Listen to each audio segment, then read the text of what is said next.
శ్రీరాముడికి మరియు రావణుని యుద్ధానికి ముహూర్తం పెట్టిందెవరో తెలుసా? రామ మరియు రావణ యుద్ధంలో మహాబల సంపన్నుడైన రావణునిని కొందరు నరులు మరికొందరు వానరుల సహాయంతో శ్రీరాముడు సంహరించిన సంగతి అందరికీ తెలిసిందే. అయితే ఆ యుద్ధానికి ముహూర్తం పెట్టిందెవరో తెలుసా? సాక్షాత్తు రావణాసురుడే. యుద్ధానికి తగిన ముహూర్తాన్ని నిర్ణయించడానికి ఉత్తమోత్తమ పురోహితుడెవరా అని విచారిస్తే రావణుడే అని తెలియడం, ఆ రావణుడే తన ప్రత్యర్థి కావడం రాముణ్ణి ధర్మ సంకటంలో పడేలా చేసింది.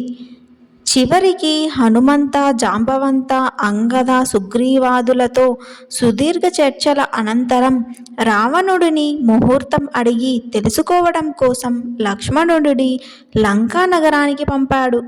లక్ష్మణుడు సరాసరి కొలువు తీరి ఉన్న రావణుని వద్దకు తాను వచ్చిన విషయాన్ని విన్నవించాడు. రాముడు పోరాడబోయేది తనతోని అని తెలిసి కూడా తనపై నమ్మకంతో యుద్ధానికి ముహూర్తం పెట్టించుకోవాలనుకోవటం తనకెంతో ఆనందాన్ని కలిగించిందని, ఒక పురోహితునిగా తన ధర్మాన్ని తాను నిష్పక్షపాతంగా నిర్వర్తిస్తానని సభాముఖంగా ప్రకటించాడు రావణుడు. ఆపై లక్ష్మణునికి సకల మర్యాదలు చేసి చక్కటి ఆతిథ్యం ఇచ్చాడు.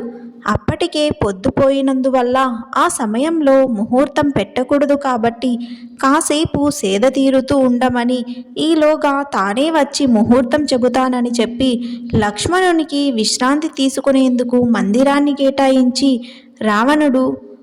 రావణుడు ధర్మ సంచితనకు విశాల హృదయానికి అబ్బురపడుతూనే తనకు కేటాయించిన ప్రత్యేక మందిరంలో విశ్రాంతి తీసుకున్నాడు లక్ష్మణుడు.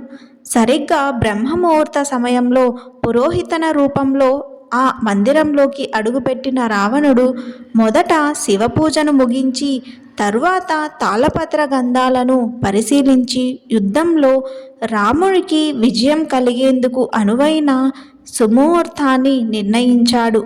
ఆ ముహూర్తం వేళకు లక్ష్మణునికి చెప్పి అతను ఇచ్చిన తాంబూలాన్ని అందుకొని నిండు మనసుతో ఆశీర్వదించి సగౌరవంగా సాగనంపాడు. రావణుడు నిష్పక్షపాతకు, సహృదయతకు, ఆశ్చర్యానందాలకు లోనవుతూనే సరిగ్గా రావణుడు పెట్టిన శుభలగ్నంలోనే రాముడు యుద్ధపేరిని మోగించాడు. లంకపై దండెత్తాడు. రావణుని అసురగానాలు, రాముని వానర సైన్యాలు హోరాహోరీగా సాగించిన ఈ యుద్ధంలో మహాబలశాలులైన రాక్షస వీరులందరూ ఒకరొకరుగా నేలకోలిపోతుంటే రావణుడు పెట్టిన ముహూర్త బలం ఏమిటో లక్ష్మణుడికి తెలిసి వచ్చింది. ఆ తర్వాత యుద్ధంలో విజయలక్ష్మి ఎవరిని వరించిందో అందరికీ తెలిసిందే.